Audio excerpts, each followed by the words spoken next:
Oke, selamat malam teman-teman. Kita jumpa lagi di Talk Show From Home edisi hari Jumat tanggal 20 November 2020 juga.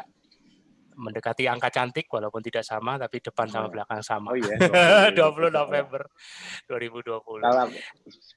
Handphoneku 6620 belakangnya. Wah, bisa aja. Gak mau kalah. Oke, masih sama Mas Tio. Monggo Mas, diperkenalkan narasumber kita malam ini. Silakan Mas. Oke, malam semuanya. Udah berapa Mas Budi kita sekarang? Kita sudah total 75 Mas. 75, wah kemarin banyak. Bagus nih, Alhamdulillah TFH cepet naiknya. Iya. SFH juga jangan lupa, jangan pada ketinggalan. SFH segera daftar. Yes. Itu kaosnya ungu loh. Idenya Mbak Adina. Ternyata bener juga ya. Aku pikir ungu siapa yang suka ya? Ternyata banyak ya yang suka ungu. Baru kita mau udah putus Mas surat malunya. Udah beredar tuh declare terus. Sampai aku bikin 2 opsi abu-abu, takutnya kalau yang menang cowoknya nggak mau ungu, aku bikin 2 opsi. Ternyata cowok-cowok juga pada suka ungu. Kan masa kalah sama Mas Tio aja berani pakai sepatu pink. PD.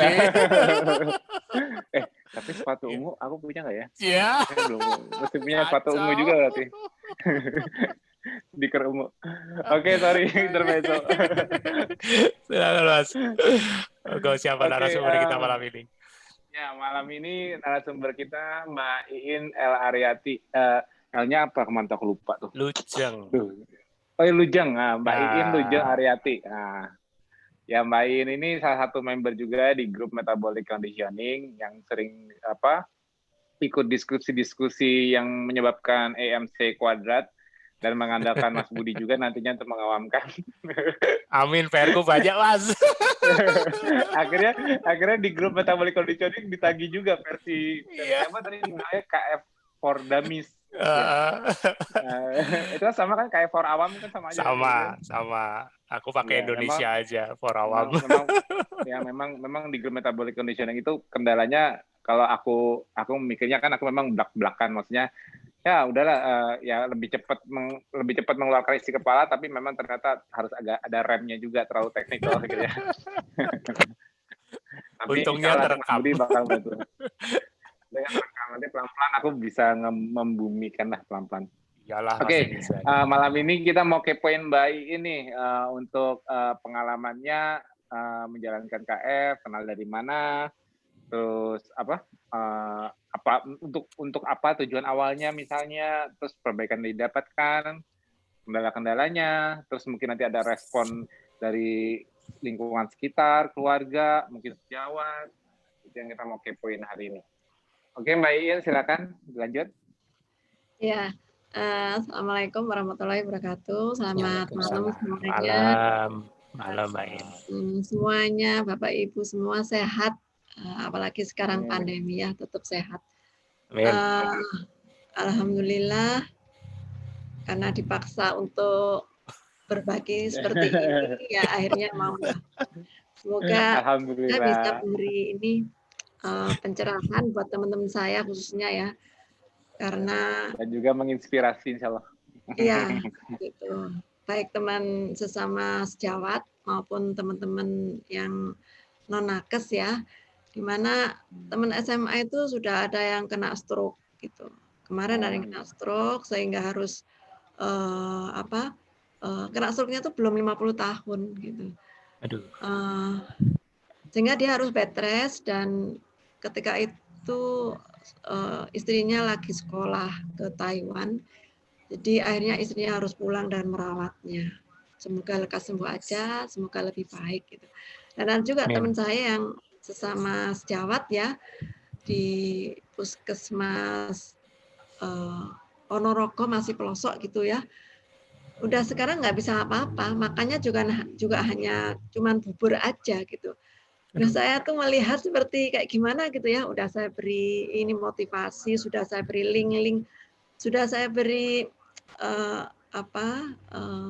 ceritanya ibu-ibu yang ada di grup KF 21 itu yang mentornya Ustadz Dodi itu ya. Itu sudah saya kirim semua. Dan sampai sekarang belum bergeming gitu. Saya yang paham karena ada suhunya biokimia, itu rasanya kayak gimana gitu ya. Tapi ya sudahlah, memang mungkin belum hidayahnya ya. Semoga ini juga saya beri link tapi nggak respon. Nggak tahu kalau nanti tiba-tiba dia masuk, nggak tahu ya. Muka-muka hidayah menghampirinya. Amin, amin. Sebetulnya saya nggak terlalu paham ya tentang ketofastosis itu, dan saya nggak selama ini saya nggak paham, artinya nggak ada yang memberitahu saya tentang ketofastosis itu apa gitu. Yang jelas ada pasien saya, beberapa orang itu melaksanakan ketofastosis, tapi ketofastosisnya itu ya makan 3 kali gitu, tanpa fasting. Saya bilang, bagaimana minumnya gitu. Ya karena di Batu Dingin ya, kebanyakan orang itu kalau minum itu masih mikir-mikir gitu, dia lebih baik makan daripada minum. Saya hanya yang terbayang pada saya adalah bagaimana ginjalnya gitu loh, kan minumnya kurang ya, terus makannya banyak, apalagi di daerah alun-alun itu penjual itu, waduh sudah, apalagi kalau Sabtu Minggu membludak yang jual. Baik sebelum pandemi maupun sekarang itu sama. Gitu.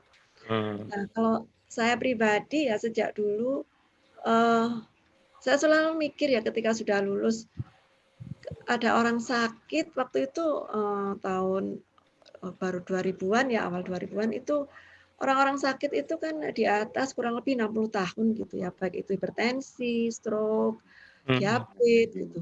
Semakin ke sini itu usianya kok semakin, ada yang 25, kemarin ada sejawat saya itu ngirim pasien bengkak yang akhirnya harus di HD gitu. Masih usianya 25 dan nggak tahu sebabnya apa gitu. Nah, itu ironis ya bagi kami bahwa sebetulnya bisa dicegah dengan banyak minum gitu. Tapi kok apa dia memang nggak tahu atau banyak sebab yang akhirnya ya mungkin ini gaya hidup kali ya gitu. Nah, kemudian saya berpikir bahwa karena saya Muslim ya, saya selalu berpikir Rasulullah Nabi saya itu mengajarkan bahwa kalau makan itu secukupnya lah, asal punggungnya itu bisa tegak gitu ya. Itu ada hadis riwayat Tirmizi kalau salah. Kalau ya Tirmizi itu. Kemudian ada juga lagi hadis yang sepertiga lambung itu untuk makanan padat, sepertiga untuk cairan, dan sepertiga lagi untuk udara. Nah, kalau setiap hari kita penuhi itu lambung, itu jadinya kayak apa gitu loh. Dan ketika orang bulan Ramadan itu angka yang kontrol, angka sakit ya, angka kunjungan kesakitan itu relatif menurun dibandingkan hari-hari biasa. Padahal kalau kita pikir bahwa puasa itu tidak hanya bulan Ramadan ya bagi Muslim, tetapi juga di bulan-bulan lain itu dianjurkan untuk berpuasa. Misalnya puasa Daud, Senin, Kamis, dan lain sebagainya. Tapi kebanyakan orang hanya mengindahkan puasa Ramadan gitu loh, tanpa lebih patuh lagi melaksanakan puasa sunnah. Nah, ketika saya pernah tinggal di Pelonggong ya, sekitar beberapa tahun. Kebetulan tetangga saya itu orang bule ya. Orang bule tapi baik banget gitu. Kami sering bertukar makanan ya. Kadang dia tuh waktunya morning tea, dia panggil saya, kamu kesini temani saya gitu. Namanya Lilian. Dia hanya minum teh tanpa gula, kemudian biskuitnya tuh kecil gitu. Saya tuh cuma lihat sambil melongo gitu ya, orang desa dari Indonesia gitu ya. Kok biskuitnya cuma dikit, saya bilang gitu. Iya, ini kan cuman untuk tenaga aja, enggak perlu banyak. Terus saya tanya, kok enggak pakai gula? Kalau banyak gula enggak bagus katanya. Saya hanya, ya Allah, saya ini nakes ya, tapi kok enggak mikir sampai sejauh sana. Tapi dia bukan nakes, tapi pikirannya udah jauh ke depan, saya bilang gitu.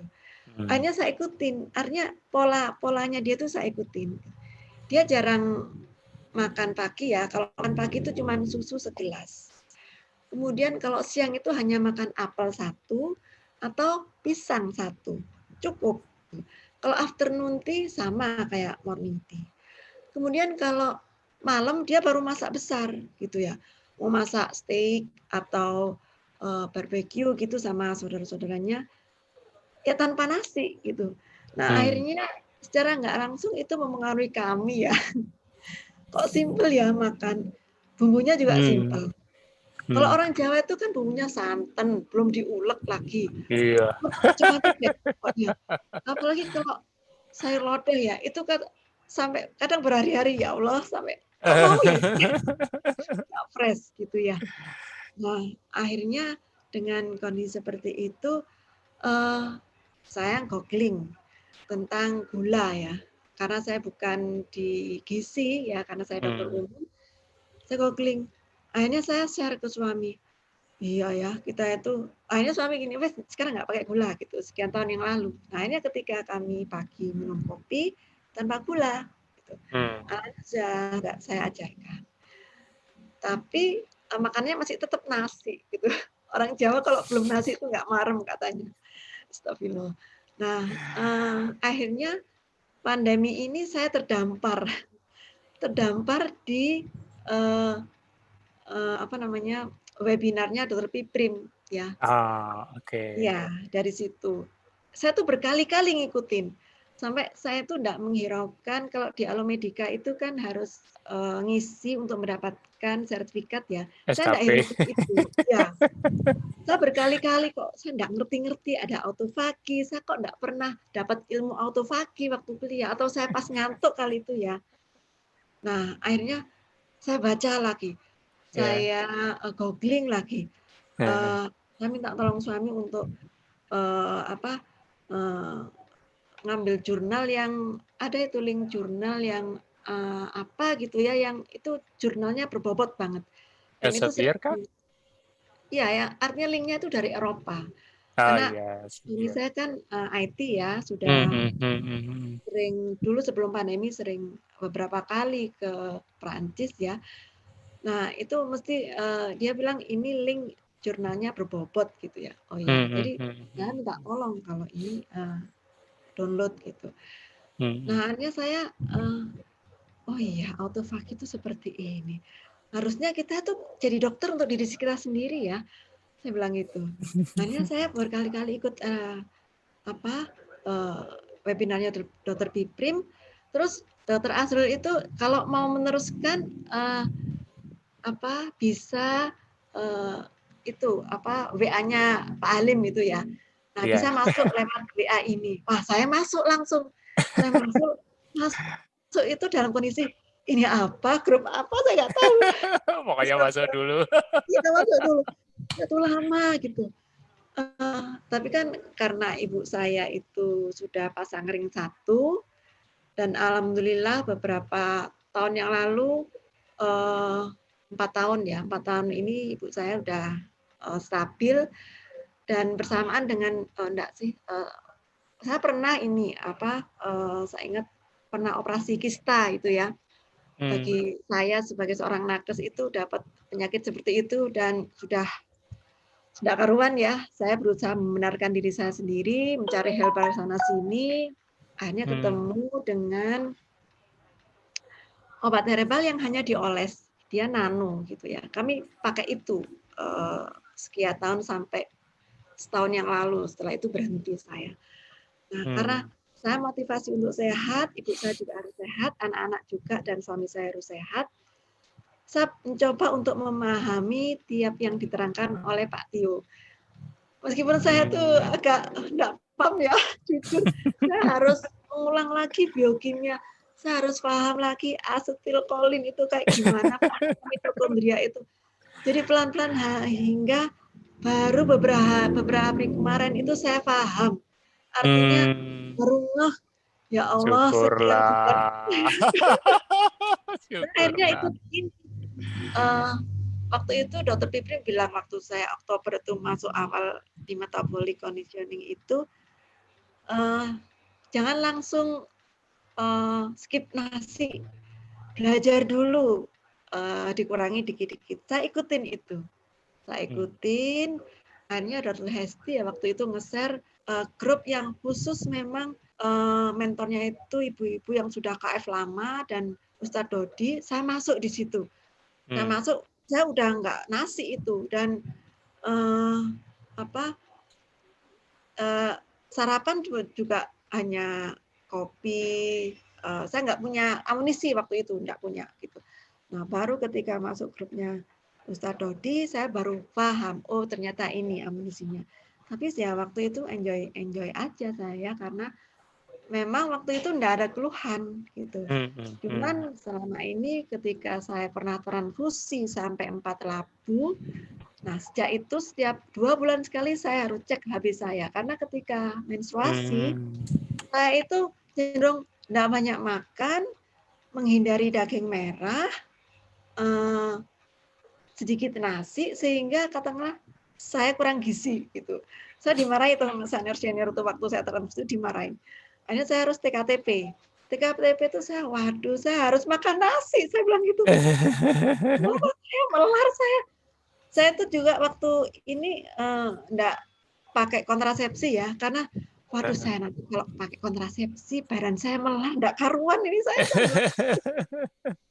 Jadi, aduh, saya tuh worry banget. Jadi ketika masuk KF, saya dengar membaca cerita ibu-ibu yang udah pengalaman KF lama lebih dari 3 tahun, saya insya Allah saya harus ikutin ini, saya bilang gitu. Saya harus punya niat yang kuat supaya sehat, enggak bergantung vitamin kimia ya. Jujur saya dari awal itu enggak sakit pun kalau enggak terpaksa minum obat, saya enggak minum obat. Saya biasanya konsumsi selain propolis, habatus sauda, olive oil. Jadi ketika ibu saya pasang ring, saya tuh cuman gini, waduh nanti kalau saya LDL saya tinggi juga gimana? Jadi saya minum olive oil gitu karena tujuannya itu. Jadi setiap bulan saya juga 2 bulan sekali, ibu saya 6 bulan sekali periksa IDL, HDL itu ya profil lemak. Saya juga ketika masuk KF itu LDL saya cuma 70 gitu. Jadi ketika mau benar-benar KF saya gini, waduh, nanti LDL saya berapa ini? Jadi alhamdulillah karena gula darah targetnya itu di bawah 80, saya husnuzon aja, bismillah karena saya takut, masih belum berani ya, bukan takut, masih belum berani ke lab besar. Saya masih yang itu pakai darah periferi itu, iya, itu terkontrol lah karena ini ya alhamdulillah ya sampai saat ini itu yang bisa saya ceritakan. Jadi selain motivasi memang nyunah ya karena artinya sesuai artinya saya pengen seperti Rasulullah ya sakit ya bolehlah sakit artinya enggak sampai berat-berat gitu ya. Ya ringan lah ya katanya sakit itu kan punggur dosa ya, karena sudah mengalami banyak hal ya operasi kista, sudah pernah transfusi sampai 4 labu. Jadi jujur sekarang ini saya ke teman-teman SMA kecuali ke teman nakes ya pasti saya diketawain deh. Saya belum berani kalau teman nakes di sekelas saya dulu saya belum berani. Saya diketawain soalnya. Kenapa diketawain, Mbak? Iya, saya gini, ngapain kamu susah-susah? Oh, dibully. Susah diet. Saya bilang, saya ini enggak diet. Saya ini fasting. Fasting, tapi ketika saya Senin Kamis saya puasa sesuai tuntunan, saya berusaha menjaga enggak banyak makan. Karena kalau saya makan, nafsu saya nanti, saya enggak bisa mendirikan nafsu. Ketika ada kue gitu, ya memang saya ngicipi dulu ya, tapi enggak sampai menghabiskan gitu, enggak.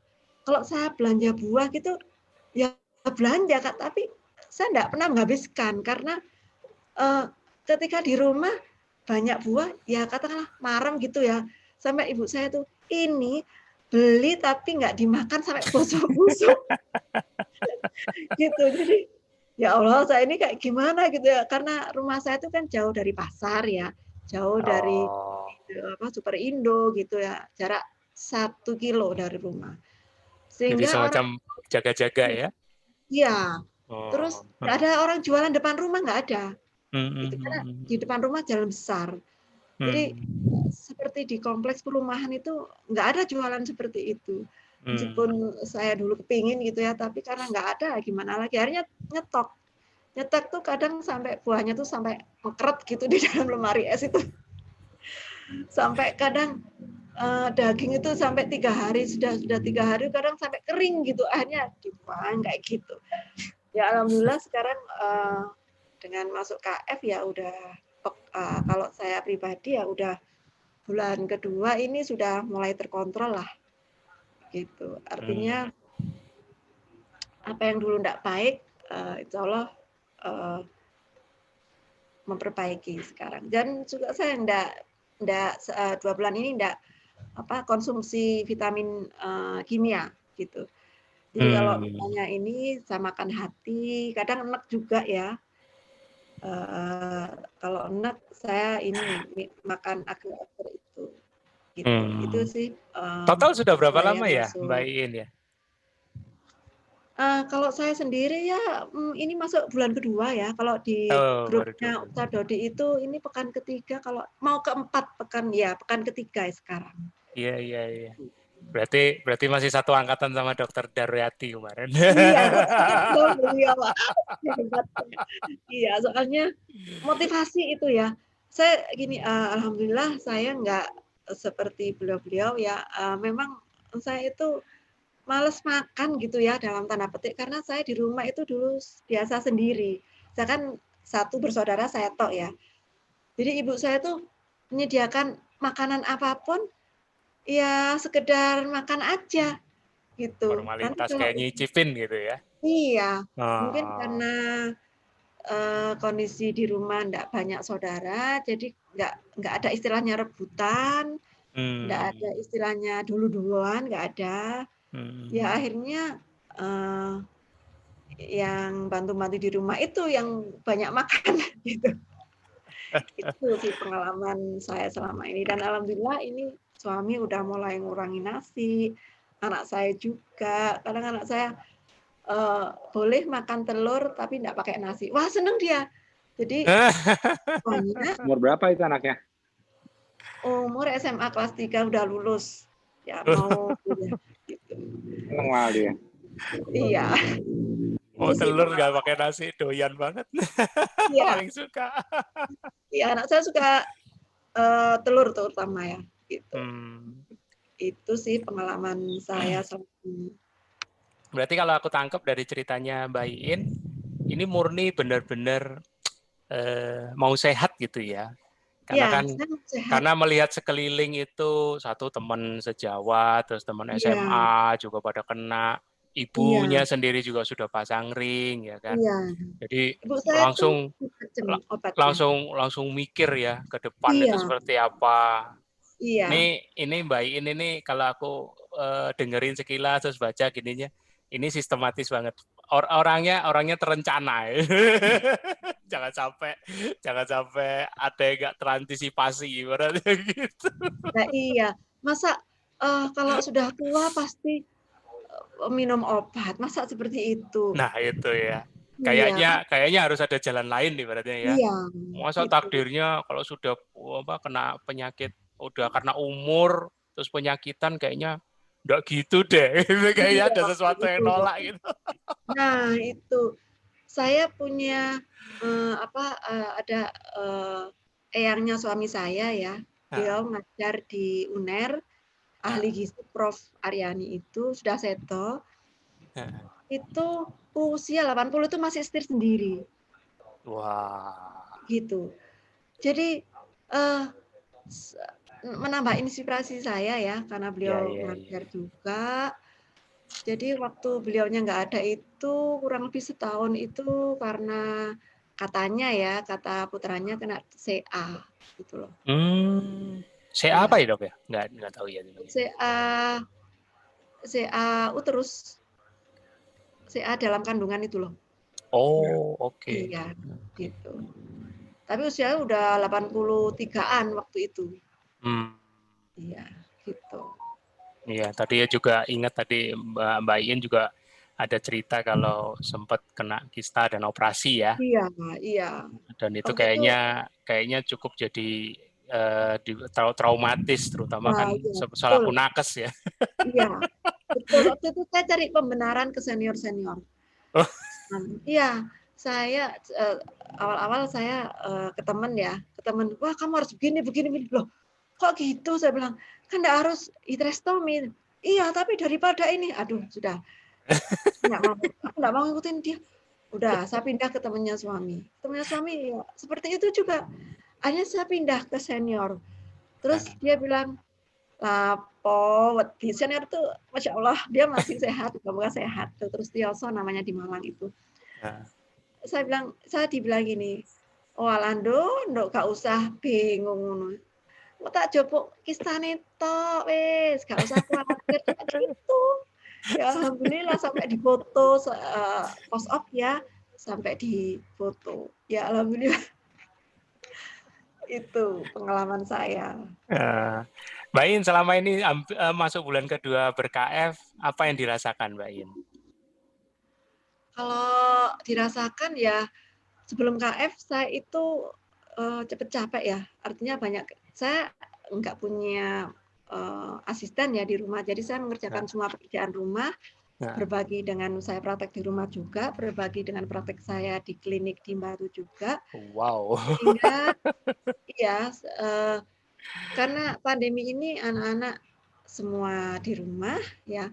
Akhirnya saya bilang ke anak saya karena lagi semua, bantu ibu nyapu ngepel ya, saya bilang gitu, bersih-bersih. Ya, jadi udah itu saya tinggal masak, nyuci sudah pakai mesin, tinggal jemur aja, kecuali setrika ya saya semua. Jadi kerjaan rumah tangga.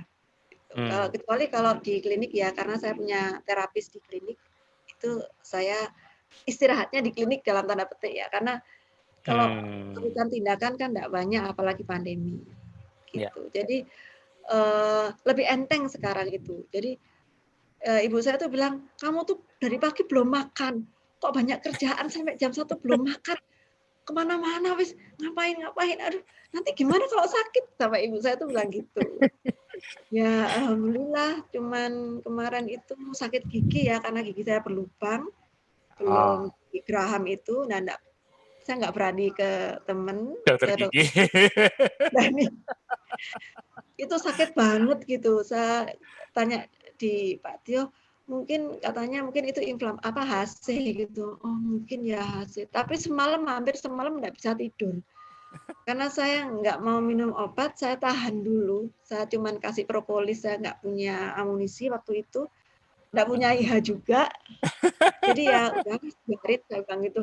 Mungkin ini harus saya rasakan biar nanti nggak mudah menasihati orang. Biasanya kalau dokter ya sepengalaman saya, kalau bilang enggak sakit Bu, enggak sakit begitu ya. Padahal sebetulnya itu sakit ya. Cuma untuk hibur aja gitu.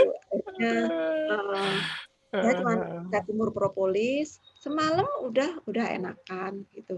Jadi saya aktif lagi, enteng lagi. Bahkan saya treadmill itu sampai 10 menit lari itu ya semakin hari itu tambah lama ya kok semakin kuat gitu loh. Katanya gampang keringetan ya? Iya cepet keringetan sih. Masih keringetan, tapi stamina-nya lebih bisa ngimbangin kayak gitu ya? Ya gitu. Terus katanya anak saya, Ibu ini kalau treadmill jangan angin-anginan, harus rutin. Saya digituin. Oh, padahal lagi udah bisa lebih panjang, lebih tahan. Iya. Oh enggak, Ibu ini 2 hari sekali. Ya, dilihat ya nanti 2 hari sekali katanya. Dia sebenarnya sering nge-gym di rumah itu. Dulu kan keluar ya. Itu masih SMA gitu. Nah, sekarang dia bisa menilai saya. Ya alhamdulillah itu aja sih. Cuman ketika sekarang fastingnya 23/1 ya. 23 fasting, intermittent fasting itu rasanya perut itu lengket gitu. Lapar sih enggak, kayak lengket gitu aja. Kenapa ini ya? Jadi ya saya harus banyak aktivitas kalau seperti itu supaya enggak terus-terusan merasakan gitu. Lengket maksudnya apa, Mbak? Rasanya perut saya tuh jadi kalau saya lihat di iklan itu kan ada orang perempuan terus mungkin perutnya tipis ya. Jadi jadi saking tipisnya tuh kayak menyatu gitu. Oh. Jadi kayak saya merasakan, oh enggak, perut saya masih tebel kok. Jadi mungkin karena enggak makan itu kali ya. Kan enggak pernah sih saya seperti itu sampai 23 jam enggak makan tuh enggak pernah gitu. Ya baru kali ini dan sensasi baru. Iya, gitu. Jadi tantangan banget buat saya gitu. Jadi ini teman-teman moga-moga teman-teman di grup-grup kayak SMA, Daronita, teman-teman saya moga-moga pada lihat ini semoga bisa menginspirasi. Ada yang sudah WA saya mau KF katanya beliau kena hipertensi gitu. Oh iya nggak apa-apa. Nanti kalau mau di grup besar KF Ustadz Dodi nanti saya kirimi, saya bilang gitu. Jadi kalau nggak mau boleh konsul dengan saya bilang gitu. Yes. Mantap. Dok, sudah cek lab lagi nggak? Udah berani belum? Saya belum berani lab. Belum berani. Belum berani ke lab besar. Karena di grup itu gini, nanti kalau LDL-nya masih tinggi, worry ya kayak gitu. Ayo bismillah. Pengen tahu ekspresinya Mbak Iin soalnya kalau LDL-nya meroket. Iya udah bismillah aja. Tapi aman kok. Nanti sama Mas Tio di-refresh lagi. Makanya ini udah tahu teorinya gitu. Tinggal melihat hasilnya aja. Tapi yang penting sih sebenarnya yang dirasa di badan. Iya, betul itu dia. Kalau kolesterolnya tinggi, seperti yang dikhawatirkan, pasti badan juga nggak sefit seperti sekarang. Bedanya di situ. Iya, soalnya kan ada normal lab di KF itu ya. Itu rata-rata aja. Itu rata-rata. Kalau target sebenarnya sih, target atasnya sih sebetulnya gula darah. Tapi yang aku tulis kayak ada kolesterol sekian, LDL sekian itu rata-rata, maksudnya biar nggak kaget.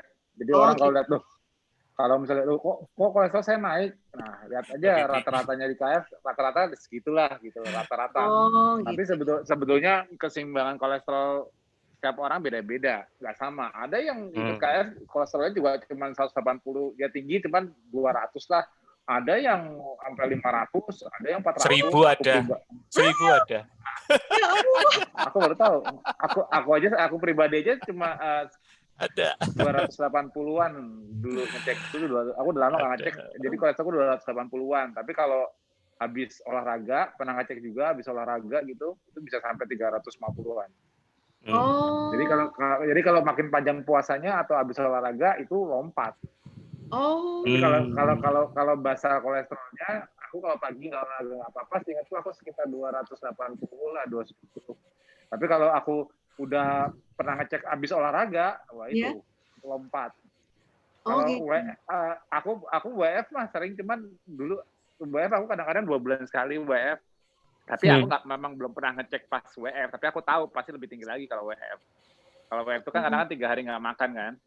Nah, jadi yang membuat parameter kolesterol itu kadang-kadang deviasinya tinggi dari metabolisme normal umumnya karena ya tergantung ke insulinnya. Semakin rendah basal insulinnya, semakin tinggi demand-nya, semakin besar lipolisisnya, ya semakin tinggi peredaran sirkulasi di darah. Jadi kolesterol yang tadinya sifatnya mobile, stationary di adipose tissue, di sel lemak, di circulate, di peredaran lebih tinggi gitu. Kayaknya macam Mbak Iin tadi aku sempat tangkep pertanyaannya satu. Mas, kok bisa sih WF 2 hari tidak makan? Saya aja 23 jam udah meraba-raba dalam gelap. Kan seperti aku bilang tadi di grup metabolic conditioning tadi pagi sebelum salat Jumat ya. Kan aku bilang aku pribadi itu nggak pernah menaruh OMAD maupun WF, OMAD itu 1 meal a day maupun WF itu di dalam protokol karena aku nggak mau terlalu ekstrim. Jadi kan protokol kan dibaca semua orang kan mikir, wah ini gila, mana ada nih orang makan cuma sekali sehari, nggak mungkin kan. jadi se-ekstrim-ekstrimnya di protokol itu 4 jam makan. Nah itu aku cuma gitu, cuman pada perjalanannya orang-orang menyadari yang sudah lama KF akhirnya kok aku bisa ya sekarang makan kayak Mas Tio ya, makan sekali sehari. Gitu. Pada saat dia merasa bisa dan merasa nyaman dengan nggak dipaksakan untuk bisa makan sekali sehari, ya terserah mau fine aja. Aja. Terserah, tapi kan intinya aku memberikan waktu 4 jam. Aku nggak pernah nulis 1 jam, nah gitu loh. Jadi kondisi makan sekali sehari itu bagi dunia modern kayaknya ekstrim.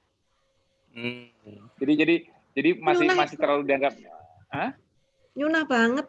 Nyunah walaupun nyunah tapi kan agak nggak masuk akal. Bagi para nakes pun juga nggak masuk akal dong harusnya. Iya. Masa makan sekali sehari bisa sehat, gimana caranya? Nanti itu yang belum terjawab soalnya. Nanti malah kurang itu gitu loh. Makanya kan jadi kan intinya yang terjadi itu ialah kemampuan tubuh untuk menjadi efisien. Jadi keefisienan, makanya aku bilang protokol KF itu memang aku udah bilang di TVL sebelumnya, aku kan nggak start dari diet keto. Aku startnya dari yang aku jelaskan kemarin kan dari myelin dan fungsi KF sebagai fungsi keton sebagai anabolic purpose ya, sebagai pemberi substrat asetil CoA di sitoplasma untuk bahan baku myelin. Waktu itu tujuannya untuk mast cell. Tapi di jurnal-jurnal yang aku pelajari dulu itu adanya dari jurnal starvation. Jadi kalau sekarang kan keton kan udah mungkin kalau udah rajin baca jurnal kan udah ketogenik udah di mana-mana jurnalnya, udah penelitiannya udah banyak. Mau apa aja mungkin sekarang udah ada kali penelitiannya kalau ketogenik. Kalau dulu apa yang dicari? Kalau lihat keton ya keluarnya ya itu starvation. Jadi starvation itu kelaparan. Yeah. Tapi ya kan lucu kan, fisiologinya kan lucu kalau keton munculnya di kondisi kelaparan seperti jurnal yang lama, tapi kok di otak fungsinya fungsi anabolik, itu kan yang bikin tanda tanya besar. Artinya secara tanda tanya besar, kenapa fungsi anabolik terjadi di kondisi negatif? Karena kan starvation itu kan kategorinya kan negatif.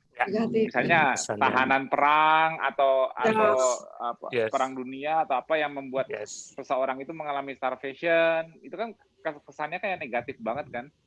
Nah, tapi keton itu di dulu yang aku baca, keton itu kayak dianggap sebagai alternatif fuel. Jadi saat tubuh kelaparan barulah tubuh menggunakan keton. Yes. Jadi ketonnya itu dianggap sebagai suatu kondisi negatif. Tapi kalau tubuh tidak kelaparan, artinya dalam kondisi nutrisi yang normal, selalu yang masuk. Normal itu ialah nutrisi. Jadi yang dianggap normal itu nutrisi yang adequate, maksudnya cukup, kalori sehari terpenuhi. Dari luar.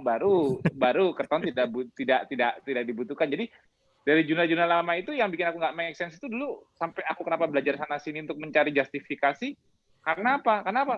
Kok lucu ya, banyak jurnal yang saling bertentangan gitu loh. Kalau sekarang keton kan udah normal, maksudnya karena kita udah ketogenic diet dan sebagainya, udah banyak jurnalnya.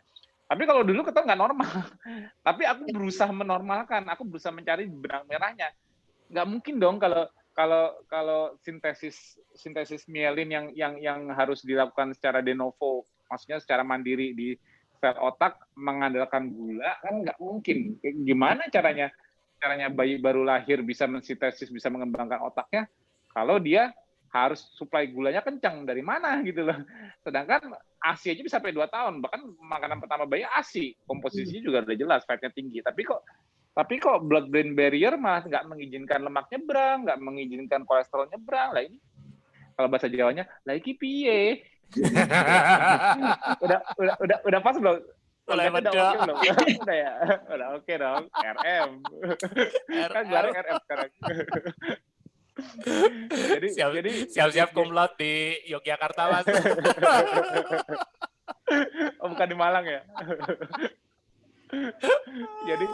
jadi ya itu pertanyaanku dulu ya gitu lah, piye kok bisa sesuatu yang negatif tapi secara ya mungkin dulu cara aku belajarnya agak beda ya, aku nggak tahu belajar secara kurikulum kalau di kedokteran gimana diajarinnya, karena aku nggak pernah ngicipin sekolah kedokteran, jadi mohon dimaklumi dengan modal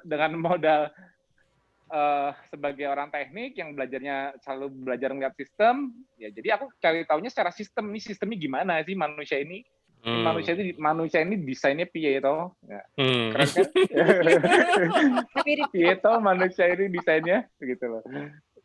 Aku penasaran gitu loh, karena menemukan myelin berhubungan dengan keton, tapi begitu nyari ketonnya, kok adanya jumlahnya negatif semua, kan mumet kan? Nah, jadinya aku belajarnya jadi nyari sistem, jadi aku nggak bisa. Kalau dulu kan mungkin memang aku belajarnya kayak orang sekarang gitu loh, pengen cari ada peneliti yang sudah menjustifikasi ini oke, aku tinggal baca kesimpulan, oke. Nah, aku dulu mau dapat pengokean keton itu nggak dapat gitu loh. Dulu sih belum banyak, maksudnya punya keton itu nggak apa-apa. Jadi punya keton itu bukan karena starvation, punya keton itu bukan karena kebutuhan alternatif aja. Itu dulu aku nggak dapat. Sekarang sih mungkin udah banyak justifikasinya, tapi dulu itu aku nggak dapat. Aku harus muter otak. Terus gimana dong caranya ya kalau suatu sistem? Jadi yang dulu bikin aku mentok itu kok kalau sintesisnya mesti de novo, dan terutama dengan bantuan astrocyte ya di glial selnya untuk membantu sintesis pembuatan myelin itu. Karena aku dulu kan logikku kan gimana memicu myelinasi, karena kan dulu kan tujuannya kan nggak ada tuh aku kepikiran bikin sampai KF sekarang jadi suatu komunitas itu pun aku nggak kebayang sampai sebesar ini, sampai gaya hidup ini bisa ditiru banyak orang, aku nggak kebayang. Dulu itu fokusnya belajar tuh ya cuma buat Mas Alif doang, tok gitu loh, nggak ada mikir lainnya. Tapi ya aku berusaha mengerti tapi dengan cara teknik. Jadi belajarku itu mencari sistem. Jadi kalau otak harus de novo sintesis untuk membentuknya, tapi bahan bakunya contohnya kolesterol, dan ternyata menemukan kolesterol itu jalurnya dari mevalonat, kolesterol itu dari asetil CoA, dan sumber asetil CoA ya kalau yang bisa nyebrang ke otak itu keton, dan keton itu keton atau sugar atau keton sama-sama dari asetil CoA.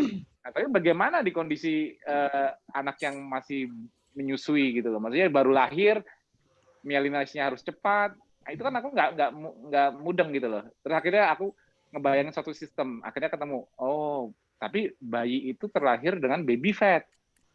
Oke. Jadi bayi dan hipoglikemia pada bayi itu normal. Jadi bayi itu malah normalnya, seingatku dulu aku baca di jurnal lama itu sekitar normal 45 sampai di bawah 70 itu normal. Jadi hipoglikemia pada bayi itu normal. Normal tapi hipoglikemia banget. Ya. Tapi hiperglikemianya itu bukan hipoglikemia yang ketotik. Artinya dia tidak mengalami neuroglikopenia. Yeah. Kan lucunya kan bayi itu kan metabolisme terbesarnya pada saat lahir itu kan otak. Ototnya kan belum bisa apa-apa. Jadi basal metabolic rate terbesar penggunaan substrat energi kan cuma di otak. Pada saat baru lahir ya. Nah, karena kan dia nggak langsung jalan-jalan, nggak langsung lari kan bayi. Maknya kaget nanti kalau langsung lari. jadi dengan basal metabolic rate sebesar itu, dengan modal baru lahir dikasih baby fat, apa ya missing link-nya ya? Kayaknya nggak make sense. Dan semua juga tahu kemampuan suckling bayi pun juga bertahap, nggak langsung tiba-tiba nyedotnya kuat. ASI pun juga nggak buru-buru keluar cepat. Ya kan semua kan ada prosesnya ya. Kalau ibu menyusui pasti tahu dah, nggak mungkin ASInya tiba-tiba banjir dari awal, kan nggak mungkin. Pasti kan bertahap. Hari keberapa baru mulai banyak ASInya gitu loh. Itu pun babynya pun juga suckling itu nyedot ya. Maksudnya dia nggak langsung seefektif banget gitu loh. Kayak budak-budak. Nah, jadi kelihatan bahwa bayi manusia terlahir dipersiapkan untuk starvation. Ya. Ngerti nggak maksudnya? Ya. Menghadapi dulu starvation dulu. Karena dia harus melalui periode tersebut, dan dari situ aku memahami secara otak teknikku ya, aku melihat sistemnya, ternyata aku selalu mikir gini. Kayaknya semua itu harus ada kontrolnya deh. Jadi kalau dari sisi seorang engineer, kita kalau bikin mesin apapun, kalau mau awet, semua itu ada, kalau sempurna itu kalau ada kontrolnya, bisa self maintenance gitu loh. Maksudnya bisa ada negatif feedback atau positif feedback dari apapun stimuli lah, kalau di dalam biologi stimulinya harus ada responnya. Nah, semuanya itu kayaknya homeostasisnya itu susah. Jadi aku berusaha mencari homeostasisnya. Jadi aku belajarnya bukan belajar patofisiologi, bukan terhadap patologi, fisiologi normalnya dulu bagaimana. Kalau udah patologi kan udah terganggu. Kalau patologi itu kan sudah terjadi gangguan. Dan cara mengobatinya kan mungkin beda-beda. Tapi sebelum terganggu itu harusnya seperti apa? Itu dulu yang aku berusaha paham dulu. Nah, dari situ baru aku dapat make sense-nya semuanya. Oh, jadi secara engineering tubuh manusia pada saat keluar dari rahim ibunya dipersiapkan untuk starvation. Oh, tapi yang utama dalam survival seorang manusia, spesies manusia di muka bumi, begitu dia lahir dari rahim ibunya, dia itu harus berusaha menyempurnakan otaknya dulu. Mungkin kalau misalnya spesies lain buru-buru mengembangkan lokomotornya, supaya lokomotor itu cara dia bergerak, terbang dan sebagainya, supaya dia bisa selamat dari ancaman predator. Yes. Ya, tapi kalau manusia itu kan agak unik. Manusia itu malah tergantung sama induknya sampai 9 bulan, kelamaan gitu. Kalau dibanding spesies lain, spesies kita tuh kelamaan dilindunginya. Mandirinya tuh susah. Tapi kok malah manusia yang superior di muka bumi kalau dilihat secara kita kan sebenarnya manusia ini kan masuk ke dalam animal kingdom. Secara fisiologi, struktural, walaupun kita consciousnya jauh lebih tinggi dibanding spesies lain, tapi secara struktural makanya untuk mempelajari manusia kan juga sering mempelajari dari primata, mempelajari dari tikus, mamalia, karena kan strukturnya sama. Bedanya kan kita consciousnya kita tinggi, kita punya akal kita yang membedakan manusia bisa superior kan ternyata otak, bukan lari kita yang lebih cepat kan, bukan taring kita yang lebih tajam kan, bukan kuku kita yang lebih tajam kan, bukan karena kita bisa melihat di malam hari, bisa memangsa lebih baik dibanding spesies lain kan, bukan. Yang membuat kita luar biasa sebagai manusia, derajat paling mulia kan apa? Yang bikin derajat paling mulia bicep kita, dada kita, otot kita. Apa ini? Ya itu kan jadi pentingnya perkembangan otak bagi manusia itu yang membuat semuanya tuh jadi gamblang. Aku kelihatan semua sistemnya gitu loh. Jadi begitu ya mungkin takdirnya memang Mas Alif dikasih masalah di otak, jadinya aku menemukan clue apapun dari otak. Yes. Gitu loh. Jadi otak itu cerminan segalanya yang membuat make sense why ketonnya di awal. Karena kalau aku nggak ngeliat otak, kalau misalnya anggap aja aku start dari diet keto, mungkin aku nggak bakal nyambung dari sekarang. Sampai sekarang aku nggak kepikir bisa menjelasin fisiologi kayak di metabolic conditioning kayak gitu, mungkin nggak bakal bisa sampai segitu aku. Ya kan Mbak In lihat sendiri kan kalau aku di grup metabolic conditioning udah kayak alien kan. tapi Mbak In kebayang nggak kok bisa sih orang teknik ngejelasin sampai kayak gitu? Maksudnya aku kayak nggak mikir gitu pas cerita, langsung keluar. Terus kalau ada aku perlu bantuan, aku cari gambarnya buat bantu, misalnya kadang-kadang baru itu. Tapi aku sih memang dulu belajarnya bukan kayak kurikulum sekolah ya, maksudnya belajarnya itu aku nyari ngerti, bukan nyari ngapal. Kalau ngapal mungkin aku udah lupa lagi. Makanya aku kenapa bisa kalau habis ditanya itu langsung keluar bar gitu kayak orang muntah. Ya sebenarnya karena sebetulnya jalurnya udah tahu tapi keinget kalau ditanya baru keluar.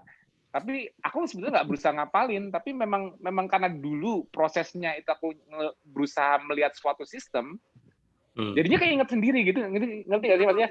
Oh, aku tuh bukan seorang montir mobil, tapi karena aku dulu pernah ya dulu hobiku waktu zaman kuliah modifikasi mobil sama main mesin. Ya, tapi bukan balapan loh, aku anak baik-baik. Nggak ada tambang tukang balapan kan. Tadi kiranya Masnya dulu orangnya tukang balapan, suka trek-trekan, enggak. Cuma aku dulu hobinya memang hobi main mobil, maksudnya modifikasi mobil, terus sama main mesin, terus tapi main mesinnya mesin ciptaanku dulu, walaupun aku bukan orang mesin, aku belajar sendiri otodidak, aku mesinnya ngetesnya di dyno. Aku pengen menciptakan mesin yang bisa HP-nya besar, makanya sampai dulu Aku mungkin yang pertama di Asia menciptakan twin charger yang kombinasi antara supercharger sama turbo, bikin lag sistemnya. Itu udah lama waktu itu aku bikinnya. Itu aku eksperimen di mobil Kijang. Kok jadi ngomongin mesin sih?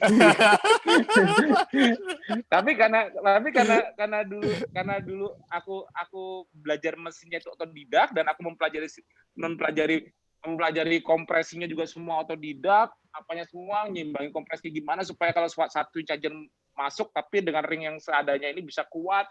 Aku semua sistemnya aku bikin, sistem coolingnya aku membayangkan sistem. Jadi aku orang kebiasaan mikir secara sistem, bagaimana sempurnanya suatu sistem.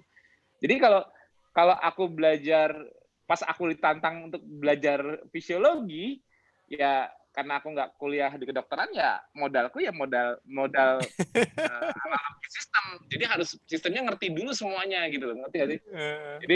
Jadi aku mencari benang merahnya dulu nih, kenapa manusia punya body fat, what for gitu. Kenapa, apa fungsi skeletal muscle, apa fungsi setiap organ di tubuh kita, fungsinya apa? Fungsi tiroid, fungsi paratiroid apa? Fungsi otak sebagai apa? Kontrolnya di mana? Hipotalamus, pituitary gland, ginjal, apa semua koneksi di mana? Kontrolnya di mana? Bagaimana otak mengatur itu semua? Karena ini kan udah ketahuan CPU-nya. Jadi kayak nyari sana sini semua dulu sampai link-nya dapat, baru bisa, oh ini sistemnya gitu loh. Ngerti nggak sih?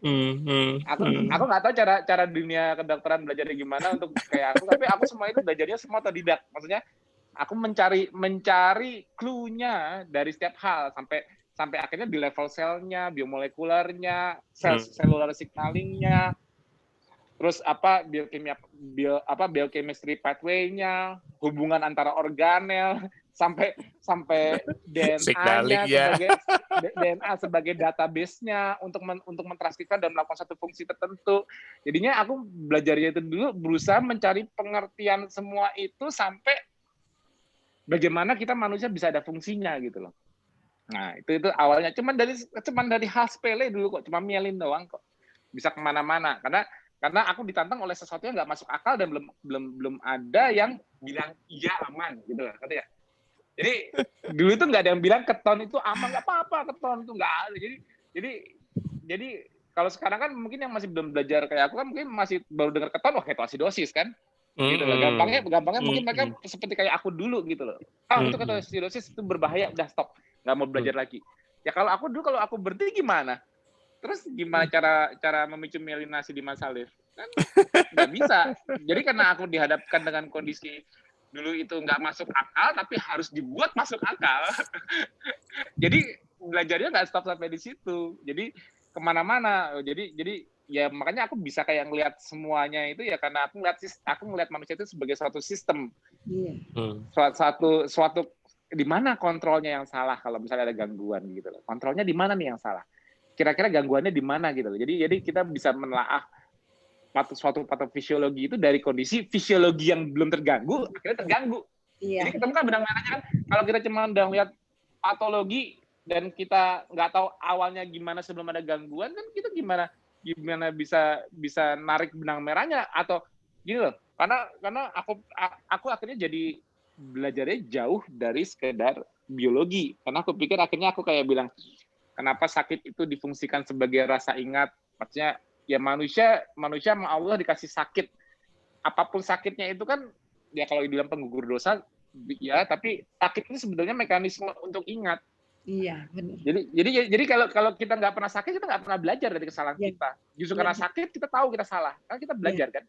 Nah, tapi sistem sakit itu sekarang treatmentnya gimana di dunia modern? Dibikin untuk bisa ingat nggak akar masalahnya? Kan nggak. Kadang kita kan dikejar kenyamanan, langsung mencapai kembali homeostasisnya, sehingga penyebab ketidaknyamanannya kan cepat ditutupi dengan cara apapun. Ya, walaupun kadang penting karena untuk menyelamatkan kan. Kadang penting menyelamatkan. Tapi untuk mencari akar sebenarnya terutama penyakit kronik kan jadi nggak ketemu. Karena kan kita pentingnya itu kan mencari yang sebelum terganggu dan ini setelah terganggu. Namanya terganggu oleh chronic disease. Ini ada suatu penyakit chronic disease. Apa yang terjadi kok bisa jadi chronic disease? Apa yang mengganggu homeostasis di awal ini hingga sekarang punya chronic disease? Kalau ini benang merahnya ketemu semua kan kita bisa cut akarnya. Kalau ini chronic chronic disease yang alarmnya udah bunyi, udah sakitnya udah kemana-mana, kita tutupin macam-macam di sini, sakitnya memang kelihatannya sih ketutup semuanya permukaannya. Tapi linknya benang merah nggak ketemu karena sebelum terjadi gangguannya kita belum paham benar. Sebelum terjadi gangguannya. Nah, cara belajarku itu kenapa aku belajar sistem? Karena aku mau lihat aslinya nih mobil waktu masih fresh keluar dari showroom fungsinya gimana sih? Sebelum nantinya dia ketabrakan di tol mana, sebelum dia nanti akhirnya turun mesin, itu kan udah terjadi gangguan. Tapi normalnya ini mobil sebelum terjadi gangguan, sistemnya gimana gitu loh. Iya. Pabriknya sebelum salah memasukkan bahan bakar. Iya, jadi pabriknya mobil ini desainnya tuh gimana supaya mobil ini bisa awet kan suatu pabrik mobil kan pengennya kan menciptakan mobil yang awet, yang konsumen pada suka, yang larinya bisa kenceng, performa tinggi, tapi bisa irit bensin, betul nggak?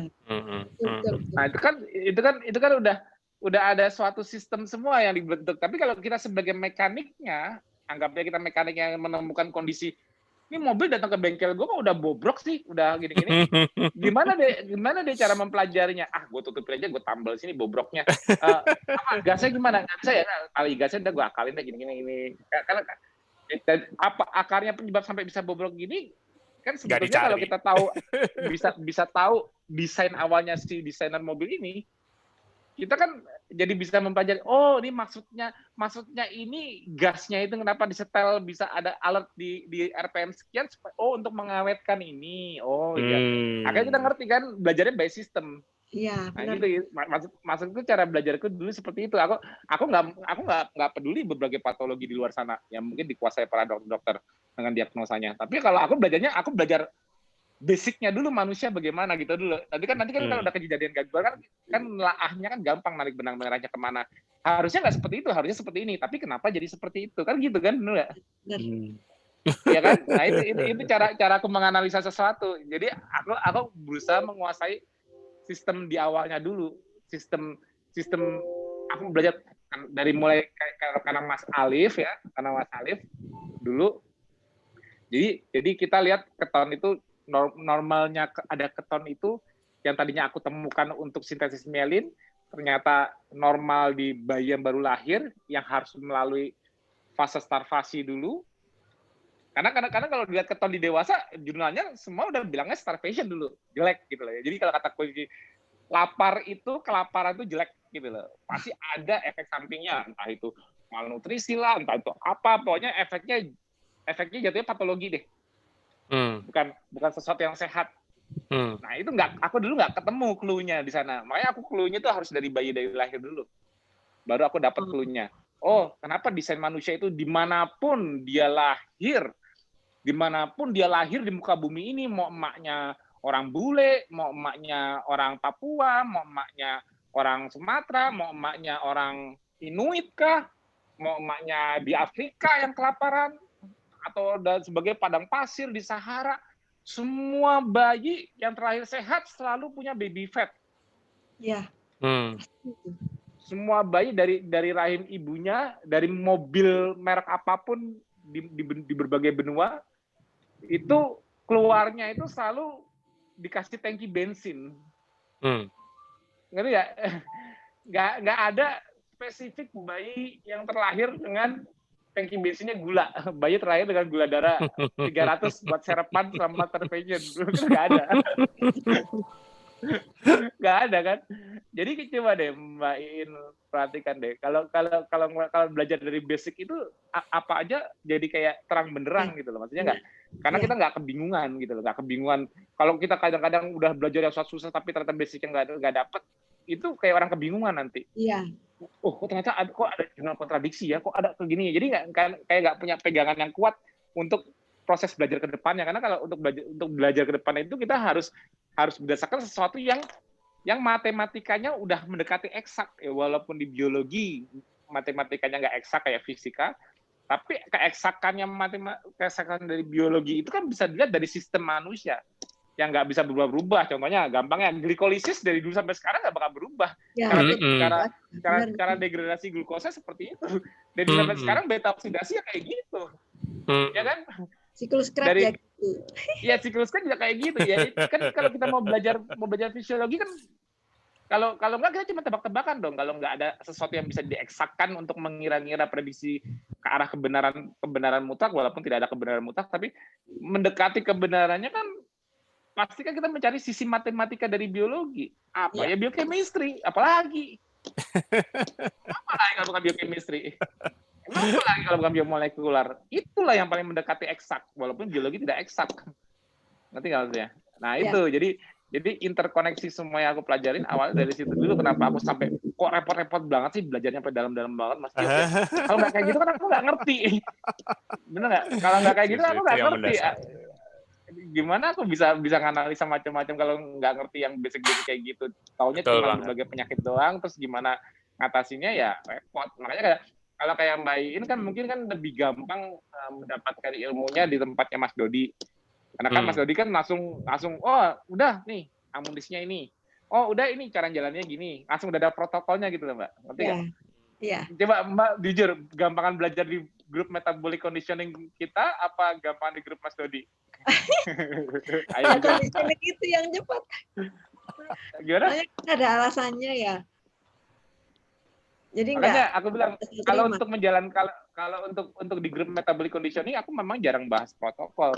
Karena kan aku kan justru malah lebih ke arah justifikasi. Karena kan di grup metabolic conditioning itu kan tempat masuknya nakes dari manapun. Mau ada yang profesor kemarin, ada yang apa, ada yang ahli gizi, ada yang apa. Dari mereka nggak tahu blas apa itu. Jadi tugasku di sana cuman untuk membuat make sense, selesai.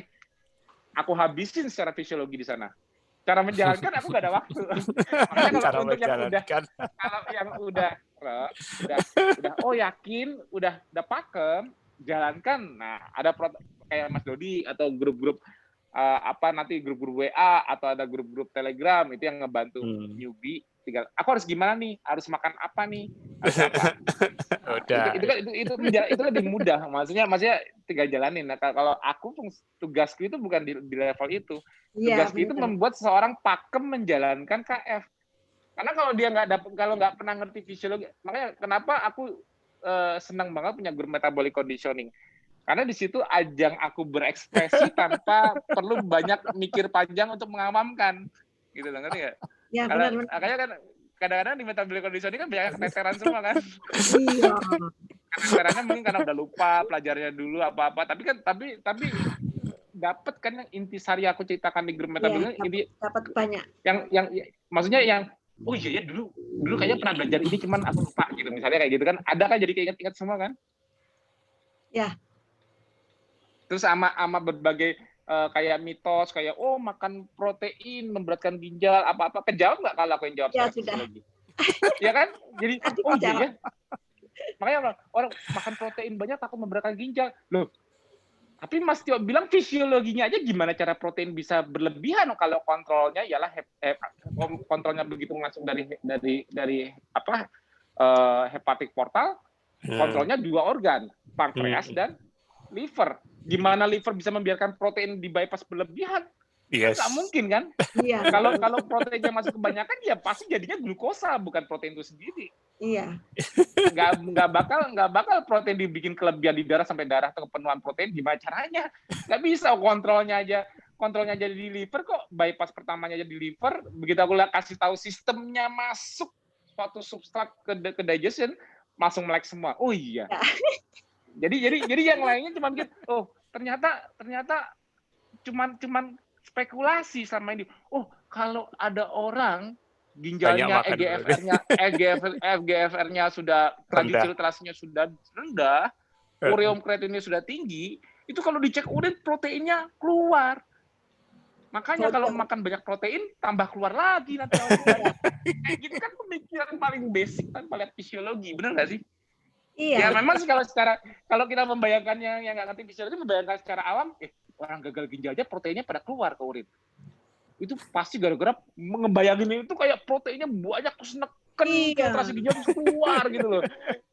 Kok bilang kok simple banget sih ya mikirnya ya. Dan itu jadi fenomena. Itu yang aku bilang. Aku bingung kok orang-orang kok banyak berspekulasi kayak gitu. apa nggak ngerti? Maksudnya apa cuman aku doang yang ngerti kontrol dari absorpsi glukosa dan amino asid lewat hepatic portal?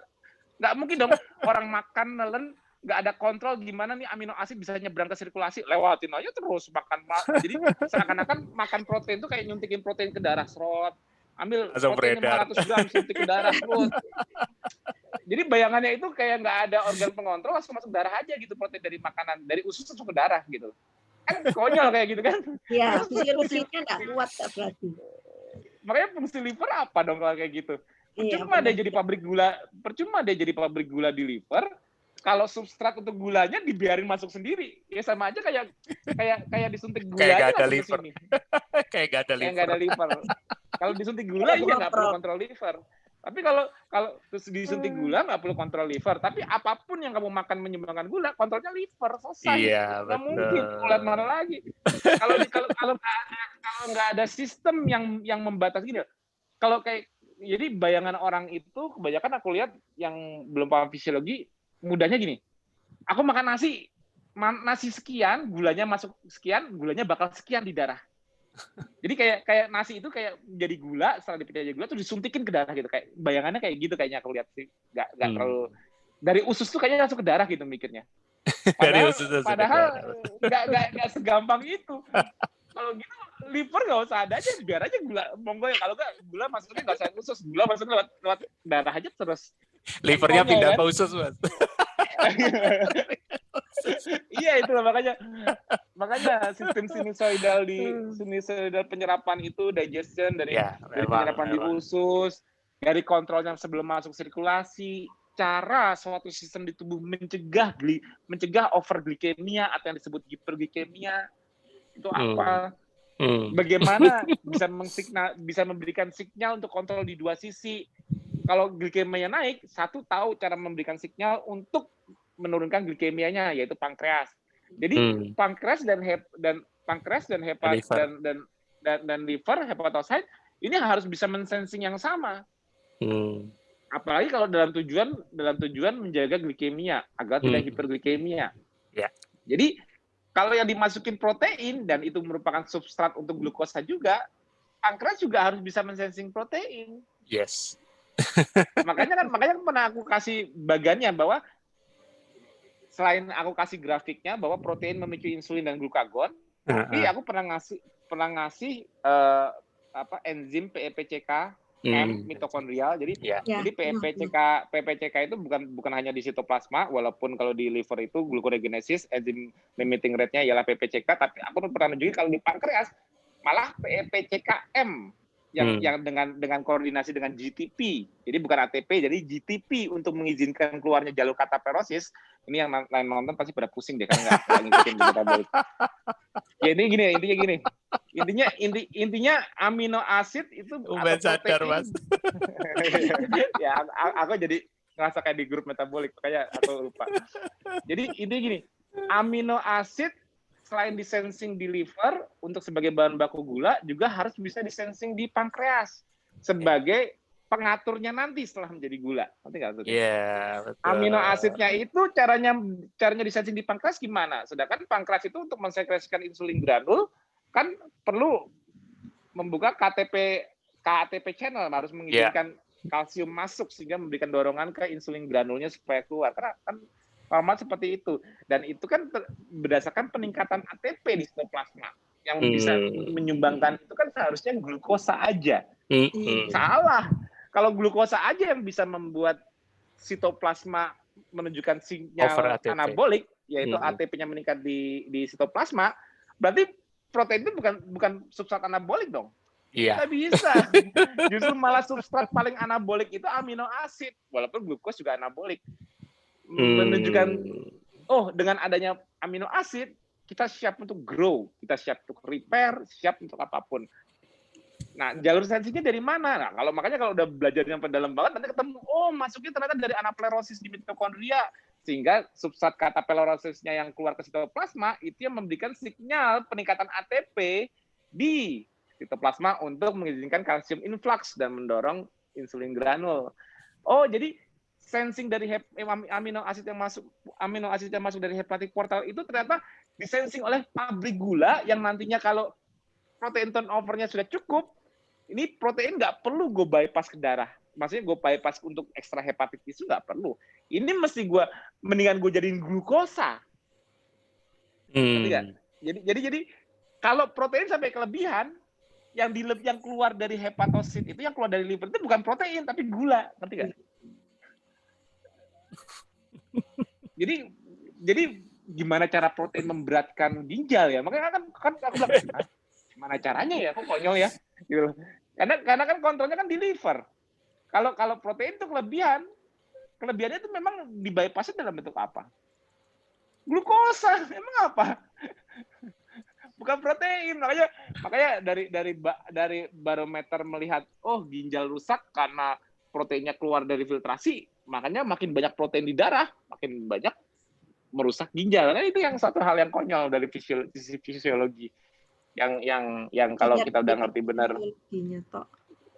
Iya, jadi anggapannya kayak protein banyak itu proteinnya disuntikin ke darah gitu. Masukin banyak makan protein harus masuk ke darah gitu, kayak disuntik gitu, nggak ada kontrol di mana-mana. Hepatosit itu juga ngelos aja, monggo lewat protein. Urea cycle nggak usah dipakai deh, lewat aja protein. Kan konyol kan kayak gitu kan? Iya. Gitu loh. Makanya yang basic ini kalau kita lupa, kita malah jadi spekulasi yang enggak ada dasar, jadi kemana-mana gitu loh. Makanya sekarang itu saya senyum doang, ketawa. Ya biarin aja lah. Tapi mudah-mudahan dengan aku sering ceramah di grup metabolic conditioning, ya mudah-mudahan pada melek fisiologi semua, jadi bisa menelaah segala sesuatunya. Wah, ternyata iya ya, oh iya ya, gitu loh. Jadi aku pengennya orang menjalankan KF itu aman nggak ya seumur hidup? Nah, situ baru mikir aman seumur hidup. Aku mesti mendesain ini untuk anakku. Gimana? Kan lucu kan? Yang dewasa takut KF seumur hidup. Lah, aku harus mendesainnya untuk anakku sendiri. Kalau aku sendiri nggak ngerti dan ini nggak safety, berani banget aku terapin ke Mas Alif. Nggak mungkin lah. Ngerti ya? Nggak mungkin. Seorang bapak itu kalau untuk melakukan sesuatu untuk anaknya itu pasti pikirnya berkali-kali lipat. Iya, benar. Makanya aku sampai harus ngerti ini dulu, karena aku harus tahu titik safety-nya di mana. Nggak mungkin aku cuma coba-coba, ngeri amat nyoba-nyoba nggak masukin karbo ke anak-anak. Gitu. Kan ngeri amat. Tapi karena aku udah berusaha mendalami sistemnya dulu dan aku ngerti, ya barunya makanya aku berani bahwa dengan bensin yang tidak memberikan sumber glukosa itu nggak masalah. Tidak mengganggu grow, tidak mengganggu apapun, dan justru malah bersifat antiinflamasi. Itu makanya ngertinya itu mesti pakem banget sampai segitunya supaya bisa mengizinkan untuk dicoba ke anak sendiri itu tanpa contoh. Dulu siapa contohnya? Nggak ada dulu contohnya. Siapa yang udah jalanin nggak makan karbo duluan ya di zamannya Mas Alif dulu? Nggak ada. Iya kan?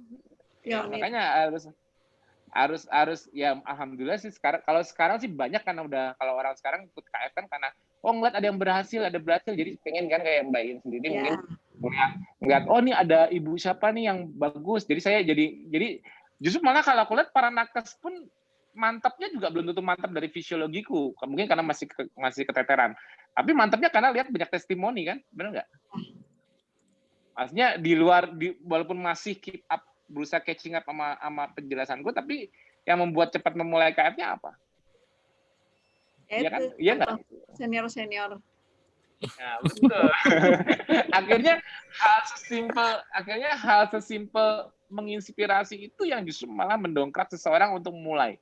Ya contoh kayak Mbak Daryati kemarin terinspirasi dari Dr. Azharul, yang ini terinspirasi dari ini, Mungkin kalau untuk mengikuti, kalau terinspirasi, saya ngerti semua yang dijelasin Mas Tio, makanya saya mau nyoba.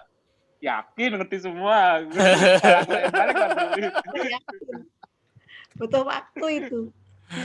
Yang dijelaskan kan butuh waktu, tapi kalau ngerti jadi pakem, itu rahasianya. Jadi kenapa aku startnya dari para nakes, nggak langsung ke awam? Kenapa? Karena harapanku nakes lebih cepat mudeng, lebih cepat ingat. Kalau awam kan mungkin kayak Mas Budi ini termasuk orang awam yang belajarnya cepat, bisa mikirnya ngikutin aku. Makanya aku bilang Mas Budi ini udah bisa nih mikir secara engineering. pas tadi aku jelasin fructose metabolism, aku tunjukin caranya kenapa bisa mendeplete ATP, kenapa kok bisa ada retensi trigliserid karena nggak ada tambahan insulin respon di peripheral setelah trigliserid dilepas. Engineeringnya Mas Budi dapat. Padahal dia orang awam loh. Maksudnya dia bukan nakes loh. Tapi dia bisa mikir secara engineering karena mungkin sering ngikutin aku. Iya. Jadi akhirnya cara berpikirnya aku nganalisa kayak aku, Mas Budi dapat. Makanya mungkin Mas Budi nanti bisa menemukan cara untuk menganalogikannya ke bahasa awamnya. Kalau aku masih penasaran kalau aku RA aja Mas, Raden Anom aja deh. Apa tuh Raden? Raden muda aja. Oh, Raden muda. Kalau Raden Mas tuh lebih tinggi ya? Lebih tua. Oh, lebih tua. Lebih senior. Lebih senior, Raden Mas senior ya. Oke, setuju deh. Gitu. Jadi makanya harapanku itu nanti kayak kemarin aku juga udah ngobrol banyak sama Mas Harun. Iya, Mas Harun kan Mas Harun itu kan juga aku kasih jurnal mengenai karena dia kan spesialis anak kan. Jadi aku juga nunjukin loh cara belajarku dulu gini loh Mas. Jadi masuk semua baru ngerti. Nah, jadi kayak melihat suatu basic system yang dilahirkan ke muka bumi dan basic system ini berkembang dan bagaimana alam menyediakan kebutuhannya, bagaimana cara memilihnya, sensing apa yang di-equipkan ke manusia untuk mencari nutrisinya. Karena kan aku bilang nutrisi itu kan penting bagi manusia. Kayak aku tadi jelasin juga di grup metabolic conditioning. Kita nggak ada makronutrisi yang esensial itu jelas bukan karbohidrat serap. Tapi kalau mikronutrisi jelas semuanya esensial, ya kan? Tapi aku jelaskan sisi fisiologinya, bagaimana masuknya dari dietary source-nya, bagaimana sekuestrasinya tuh kemana penyimpanannya, kalau kelebihan cara buangnya gimana, kan semua kan aku jelaskan tadi pagi. Dari situ kita lihat, ternyata kalau kayak contohnya vitamin A, D, E, K yang fat soluble, cara manusia menyimpan kelebihannya ialah di adiposit. Karena aku udah bilang manusia itu masuk ke animal kingdom. Lah memang tikus atau mamalia lainnya emang nyimpannya kemana? Cuma manusia doang yang nyimpan ke adipose tissue. Emang mereka nyimpannya bukan dalam lemak gitu. Makanya gitu. Makanya kan kita kan mempelajari tubuh kita kan bisa mencontoh organ-organ pada hewan gitu loh. Jadi untuk membuat suatu organ pada hewan itu berfungsi cara biokemistrinya sama kayak kita, untuk kebutuhan metabolitnya, substrat yang dibutuhkan itu untuk memfungsikan semua pada animal kingdom itu sama. Terutama mamalia. Itu sama jatuhnya. Jadi kayak kita begini, anggap aja kita makan gorila deh. Gitu. Anggap aja kita makan apa gitu, hewan yang lebih mirip kayak kita. Apa yang membuat dia bisa bergerak, apa yang membuat dia fungsional, kita ambil semua nutrisinya. Ngerti nggak Mas Buko? Paham. Itulah makanya kenapa aku jelaskan tadi, hewani itu sepanjang tahun bisa ada, tapi kalau sumber nabati itu seasonal. Walaupun itu kan kita nggak bisa menentu gitu. Jadi kita nggak bisa mengandalkan satu sumber. Jadi gimana kita melihat cara tubuh menjaga homeostasisnya. Nah, itu sebetulnya pada saat kita mengambil sumber nutrisi dari sumber hewani itu harus juga terpenuhi. Animal source. Karena itu sistem mereka menyimpan sama kayak kita. Sekuestrasinya sama. Kayak vitamin B memang cuma yang bisa disimpan ke B12. B12 misalnya disimpannya di liver, misal. Itu paling banyak. Tapi vitamin B lainnya itu semua yang sudah terpakai itu simpannya di mana? Skeletal muscle contohnya. Cara mendapatkannya tadi aku bilang, cara mendapatkannya entah kamu nggak makan apa-apa tapi akhirnya mendegradasi vitamin B dari skeletal muscle-mu, atau kebalikannya kamu makan skeletal muscle hewan lain, sama dapat juga. Nanti nggak? Itu yang aku maksud. Ini nyambung nggak maksudnya? Yang aku maksud. Diputar ya lagi. Kan nyambung kan? Ya aku tadi jelasin di grup metabolic conditioning bagaimana animal kingdom sistem biologinya itu sama. Kalau kita memakan fungsi sebetulnya, memakan fungsi substrat apa yang membuat dia bergerak, apa membuat dia bisa jantungnya berdetak, apa yang membuat dia livernya bisa berfungsi, apa yang membuat dia bisa punya otak. Nah, jadi bioavailability-nya itu dari situ gitu loh. Tapi memang betul semuanya dari soil, semua dari tanah. Ya, tapi dari soil. Jadi basic unsur mikronutrisi semua dari tanah. Betul. Tapi bayangkan di tengah kita tidak bisa mengakses tanah, bagaimana? Ada media lain yang mentransfernya. Membantu. Ada media lain ada media lain yang mentransfernya, sehingga mentransfernya, menyimpannya, mensekwestrasinya di sistem biologi dia, sehingga kita bisa mengaksesnya saat kita mengkonsumsinya, gitu loh yang aku maksud. Betul. Itu makanya aku bilang, aku kalau ngelihat selalu dari sistem. Jadi kalau dari sistem tuh, kebayang, gimana ya manusia dikasih indera sensingnya dia untuk bisa mengenali bagaimana dia memenuhi kebutuhannya di bumi yang sebelum ada ilmu dulu. Kalau kita pikirnya udah harus pintar semua, ya agak repot. Jadi survival manusia tergantung dari kepintaran, susah. Kita nyambungin benang merah itu susah banget kayaknya. Kalau misalnya harus pintar, harus ini baru bisa hidup, baru bisa nggak cepat mati, ya itu susah, nggak masuk akal. Jadi kita sensingnya itu memang harus mundur, harus bisa melihat flashback di kondisi, harus bisa berimajinasi, membayangkan kalau manusia itu masih belum pintar itu bagaimana. Kalau alamnya itu belum menyediakan makanan banyak tuh harus bagaimana. Kalau sekarang orang makanan banyak disuruh fasting itu anjuran. Karena mencegah sehat di kondisi alam sebelum ada orang mengajukan fasting. Apa yang membuat orang menjadi fasting sendiri? Alam yang membuat orang menjadi fasting sendiri. Jadi ya make sense. Nggak usah dianjurin untuk fasting sendiri, Mas. Dapat buruan. Iya kan, masih gitu loh. Kalau fasting itu kan dianjurkan supaya kita perutnya tidak maju. Ya, misalnya kalau dari sisi Rasulullah, jangan sampai perutnya maju gitulah. Karena udah tahu pada saat banyak makanan, manusia kalau mengikuti kenyamanannya, manusia tidak bisa mengontrol hawa nafsunya. Makanya disarankan fasting. Disunahkan kamu puasa. Karena sudah ada makanan. Sebetulnya realnya di alam, itu kan hanya mengingatkan. Tapi kalau realnya di alam, manusia kalau nggak ada yang mengingatkan gitu, bisa punah semua dong dari dulu. Kan nggak mungkin. Harus ada settingan di alam yang membuat manusia bisa melakukannya secara unconsciously. Tidak disadari. Itu yang selalu aku bilang. Kenapa bisa jadi lifestyle? Karena harus terjadi secara unconsciously. Jangan selalu dalam kondisi aware. Karena kalau aware tuh kadang-kadang nggak tahan lama. Misalnya, aku mau diet sesuatu dengan conscious, aku berusaha ini. Nggak jadi lifestyle nantinya. Mungkin bisa bertahan lama, tapi belum tentu bisa menikmatinya. Tapi kalau, aku udah tahu basic prinsipnya gini-gini, dan aku bisa melewati jendela puasa dengan mudah sekarang karena fisiologiku sekarang mendukung. Ya selesai. Ya jadi kan berarti kan normalnya di alam itu bagaimana supaya orang melalui proses mencari makannya tidak mengalami penurunan kemampuan fungsi di tubuh.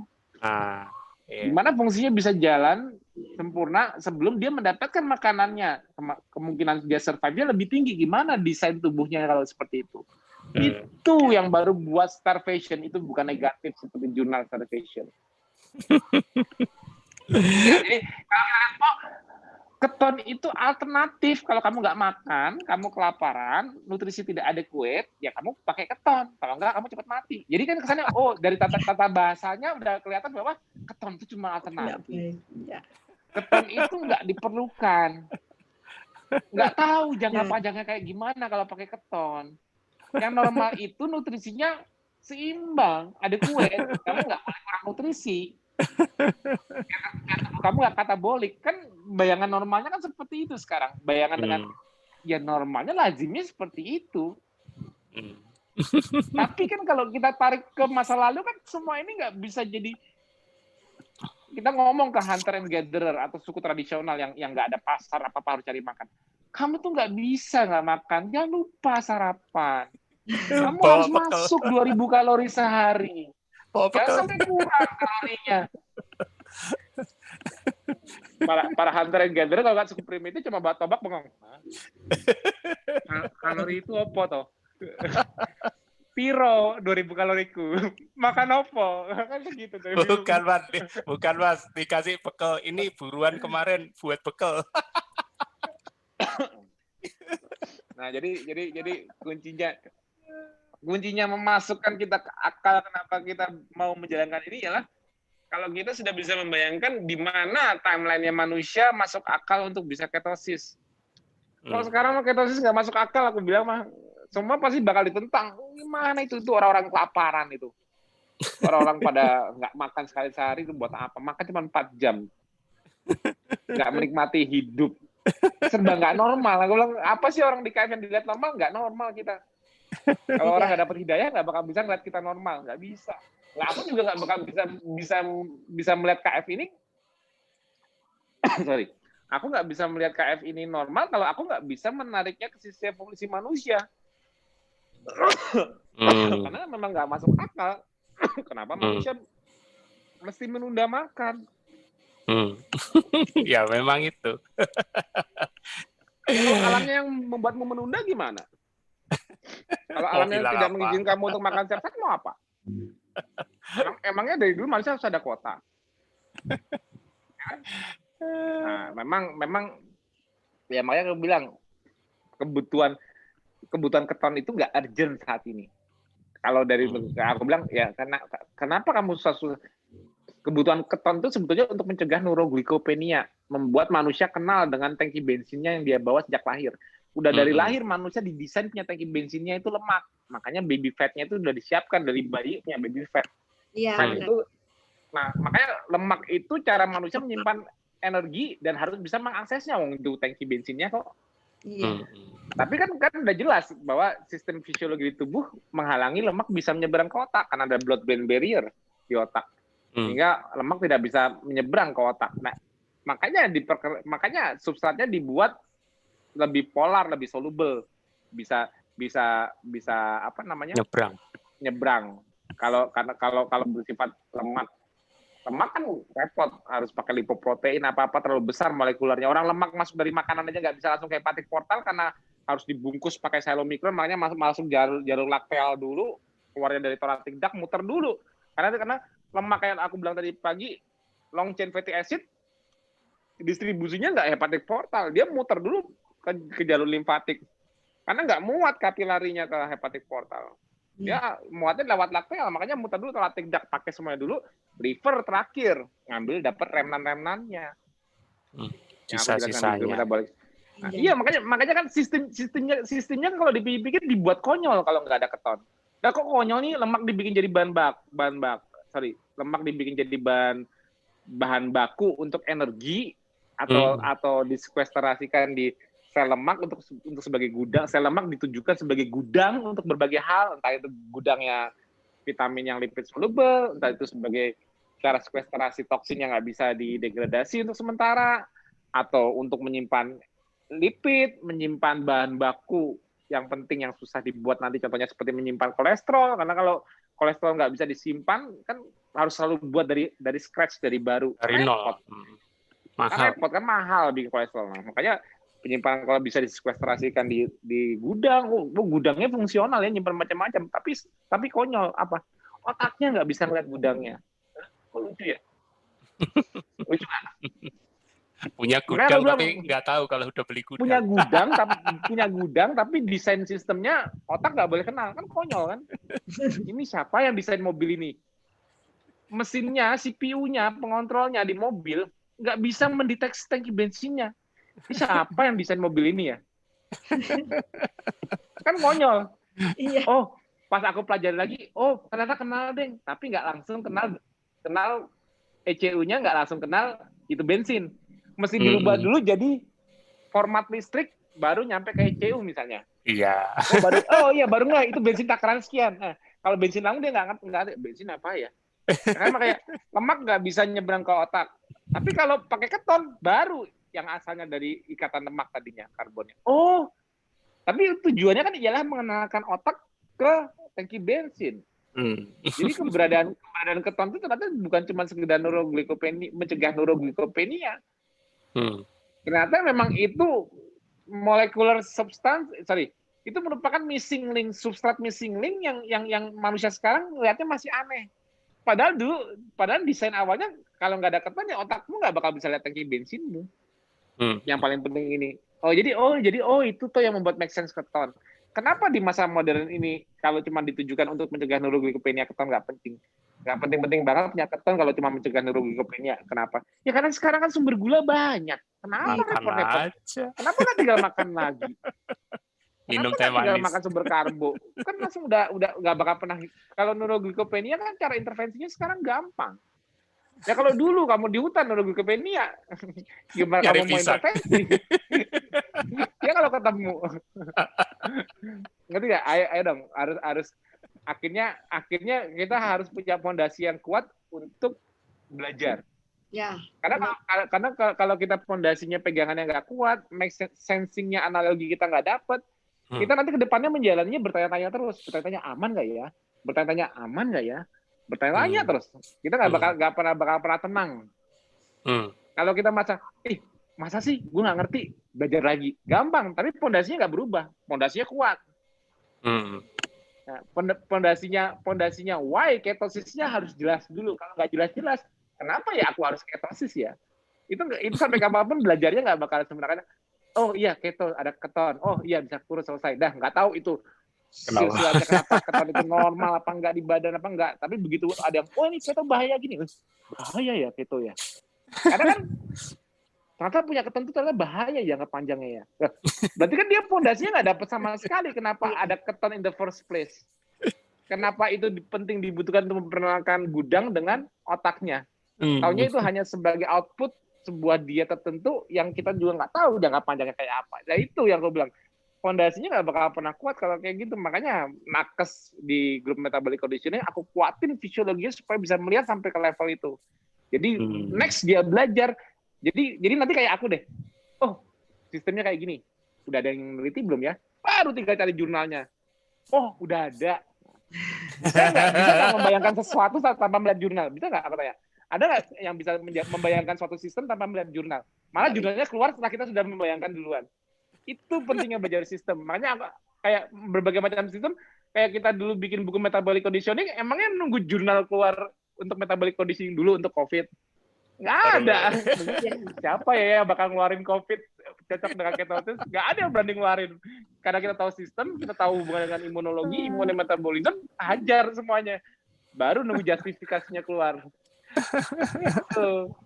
Jadi kuncinya kita secara sistemik pelan-pelan belajar. Makanya kalau sekarang Mbak learning by doing, karena Mbak kan baru mulai. Jadi yang penting ya apa yang dirasakan di badan dulu. Jadi jangan percaya omongannya Mas Tio. Kalau aku badanku malah nggak enak, sakit-sakitan, nggak ada perbaikan yang aku dapatkan buat apa? Karena itu nggak menjustifikasi apa yang aku ceritakan. Walaupun aku sampai busa ngomong teknikal juga, kalau malah kok malah nggak seperti yang diharapkan, nah, kan repot. Nah, makanya learning by doing dan berusaha mengenali kalau ada kok aku sekarang kerasa kayak gini ya, kesalahanku di mana ya? Harus bisa mengenali sakit yang dirasakan, akhirnya menjadi ingat kesalahannya di mana. Itu kuncinya. Karena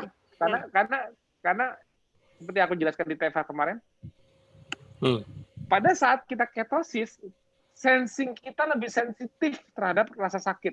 Bisa gini, kesalahan kita lebih cepat tercermin, lebih cepat mengingatkan. Kalau sekarang ini masalahnya orang bisa ditemukan banyak yang non-simptomatik hiperglikemia. Artinya orang bisa punya gula darah tinggi tanpa terdeteksi di gejalanya. Itu kan nggak masuk akal. Iya. Padahal hiperglikemia itu adalah suatu kondisi yang harus membunyikan alarm di tubuh. No matter how. Tapi kok di dunia modern bahkan sampai ditemukan di anak muda udah punya masalah, kok kayaknya accelerated aging kok makin cepat di masa kini. Itu what's going on gitu loh di sekitar kita. Kok manusia di sekitar kita itu kok makin tidak bisa mendengarkan, kok tubuhnya nggak bisa memberikan peringatan dini gitu loh dari awal. Itu yang bikin aku pertanyaan. Karena basic sistemnya udah jelas. Tapi peringatan dininya tuh gue nggak bisa ada yang dengerin. Kok bisa orang punya hiperglikemia tapi nggak berasa? Nggak tahu kalau dia diabetes. Nggak tahu kalau HbA1c-nya udah lebih dari 6. Iya. Nggak tahu. Itu kan something wrong. Something wrong dari cara tubuh kita yang dari awalnya mobil ini keluar dari pabrik udah punya sistem untuk ngasih alarm atau apa kalau ada ini mesti ganti oli, ini enggak. alarmnya nggak dengerin gitu. Hiperglikemia tidak membunyikan apapun. Yang membunyikan justru malah hipoglikemia, kan lucu. Kalau kamu nggak makan, telat makan hipoglikemia, teriak langsung, aduh aku butuh makan, aku lapar. Tapi begitu makannya sampai hiperglikemia, udah gelap. Nggak tahu deh. Yang tahu enak. Gula darah gue 300, masa? Loh. Padahal cuma pegel-pegel dikit doang kok. Apa udah 300 ya? Kan lucu kan hal seperti itu. Ya. Makanya kan aku juga ngajarin hiperglikemia itu juga cuma dari makanan, tapi ada juga stres hiperglikemia. Ya. Jadi stres berlebihan pun juga menunjukkan hiperglikemia. Jadi apa yang memicu overstress ini sehingga tercermin dalam bentuk hiperglikemia? Stress system ini kan harusnya mengingatkan. Contohnya, oh aku stres pikiran, oh aku kurang tidur. Kan cerminannya juga hiperglikemia.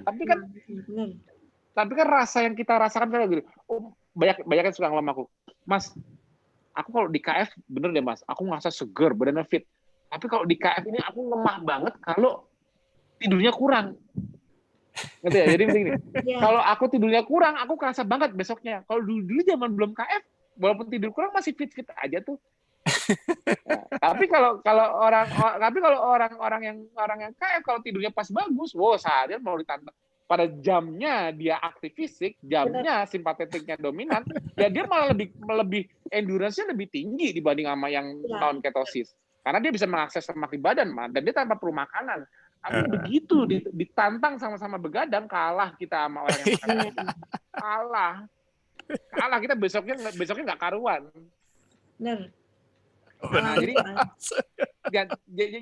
pertanyaannya gini, yang benar tuh yang mana? Berarti kalau gitu lebih kuatan kalau pakai karbo dong. Ya secara logik sih memang iya juga ya.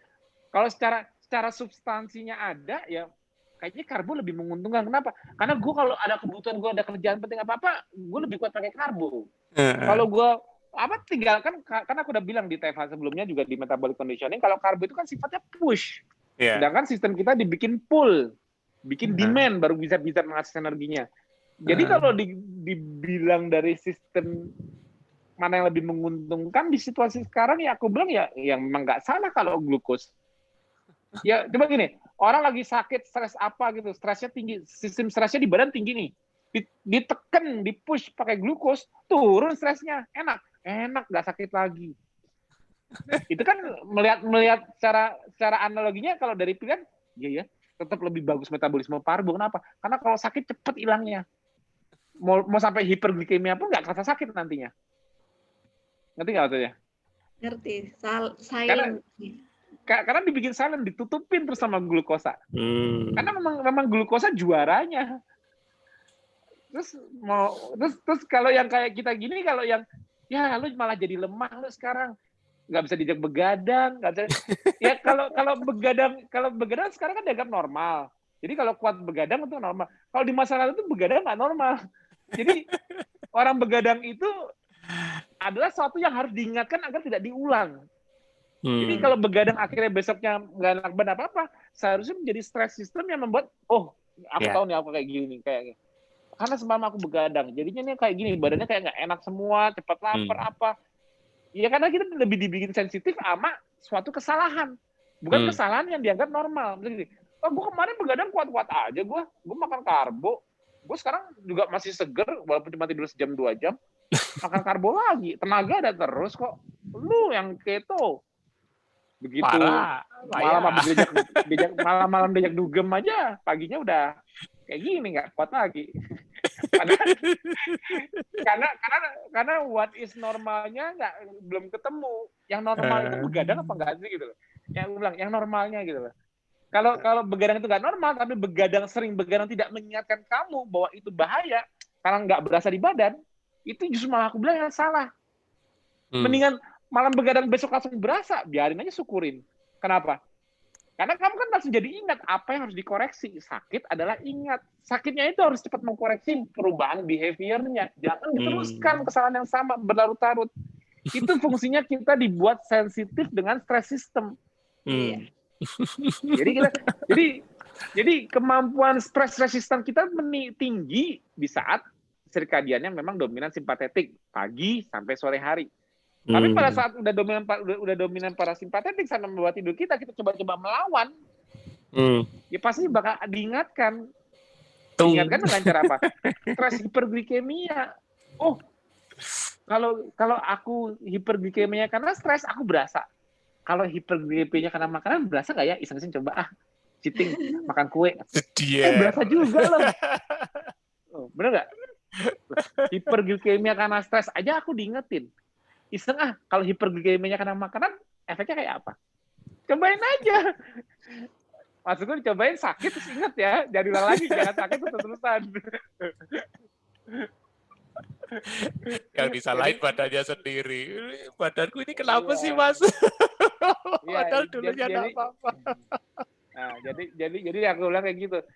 Kita harus mulai bisa melihat dari sisi fisiologi supaya kita bisa apa ya? Kadang-kadang ini normal nggak ya? Oh ini normal ya, ini kayaknya nggak normal deh. Ini harus kayak gini. Kita kan banyak semua kayak perang di pikiran kita melihat sesuatu yang normal seperti apa. Nah, ya, makanya aku selalu bilang, nothing in biology makes sense except in the light of the evolution. Karena kalau kita nggak bisa ngeliat ke situ, gamang jatuhnya. Gamang untuk menentukan pilihan, gamang untuk menjaga sesuatu. Karena kita nggak bisa lihat historinya apa yang membuat ini normal gitu. Karena kalau sudah justify tanpa melihat histori, melihat keton itu di zaman modern normal apa enggak, semua orang bilang punya keton itu nggak normal di zaman modern. Aku pun juga bilang gitu, nggak normal. Oh makanan banyak kok kamu punya keton. Emang kenapa? Lu takut neuroglikopenia? Takut nggak bisa makan?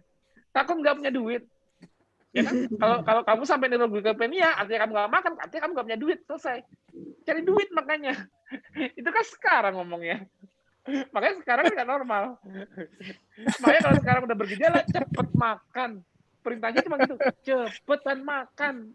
Mudahnya menyuruh seseorang makan. Udah. Di hutan. Udah makan apa? Belum. Kenapa nggak makan? Makan apa? Makan apa? Belum nemu. Belum nemu. Itulah rahasia. Makan kulit pohon katanya. Rahasia manusia yang kita harus cari normalnya itu kalau kita berpikir panjang, nggak terkotak di masa sekarang. Jadi kita nggak bisa kayak kacamata kuda, kita nggak bisa ngeliat secara wide gitu loh. Make sense-nya di mana? Kita deh pelan-pelan baca sistem biologi, tapi nanti menarik benang merahnya jadi apa-apa, gini, begitu. Nah ini dari penjelasan gini aja, aku bisa melihat Mbak In juga sudah kebayang ini. Gimana ya fisiologi stres sistem, gimana ya parasimpatetik. Bahkan aku tadi keinget ceritanya Mbak In kan, yang tadi sempat dikhawatirin. Tapi sebenarnya itu mamanya sendiri kan juga khawatir kan. Nggak normal juga ini. Ini belum makan sampai jam 2 masih sakit nanti. Makan. Ya, maksudnya dalam sense normal Mbak In dianggap nggak normal gitu loh. Dalam sense normal orang di sekitar Mbak In nggak dianggap nggak normal. Karena kan mereka masih berpikir sense normalnya. Kalau tadi apa? Nggak makan nasi nggak apa? Nggak marem. Nggak marem. belum makan marem itu. Apa? Belum marem itu. Karena normalnya masih harus marem. Jadi cara seseorang marem itu puas, itu, Mas. Marem itu puas. Nah, jadi cara orang menilai sesuatu apa yang kita lakukan dan itu apa dan sebagainya itu kadang-kadang berdasarkan kemampuan dia melihat kenormalan sih kalau aku bilang. Kalau menurut gue normal kayak gini, makanya kalau yang kayak gini itu kayak lu tuh kayaknya aneh deh lo. Itulah kenapa akhirnya nanti pelan-pelan kita gampang menjustifikasinya. Iya, kita nggak usah khawatir karena penilaian normal itu pun relatif. Normal itu relatif. Relatif banget. Oke, thank you Mas Tio. Walaupun untung masih tepat waktu. Hampir aja mau jam 10 sudah. Silakan Mbak In, yuk kasih pesan apa nih? Walaupun baru 2 bulan, baru bulan kedua KF, tapi tentu Mbak In juga punya pesan yang mungkin bisa disampaikan ke teman-teman yang jadi peserta TFH malam ini. Silakan Mbak. Pesannya apa ya istiqomah aja, karena setiap menjalani sesuatu yang istiqomah itu kalau dalam agama saya disukai Allah, itu aja. Wah, pendek, padat. Iya, karena ya, dan belajar terus menerus ya. itu yang paling disukai. Iya. Ya. Itu pesan tersiratnya. Mbak Iin lagi butuh teman untuk belajar bersama. Yuk kita dampingi. Sama-sama. Nggak mudah. Iya, betul. Memang butuh komunitas, Mbak. Tenang aja. KF selalu ada kok. Tidak kemana-mana, Mas Tio. Oke, terima kasih. Mas, sudah cukup ya? Jangan, udah nggak ada closing. Mas Tio selalu sadar sekarang.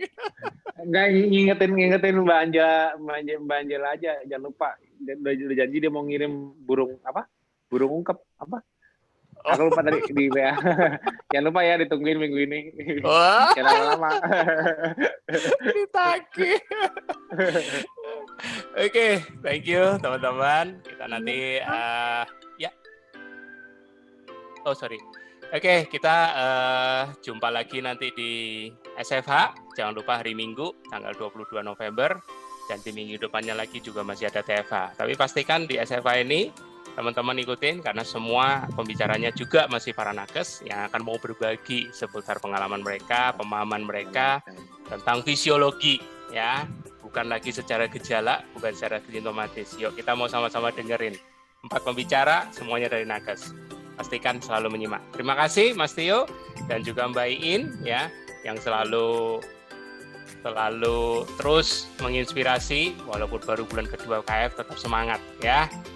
Makasih Mas Tio ya, kita akan jumpa lagi teman yang udah hadir. Ya, terima kasih juga teman-teman. Oke, selamat malam.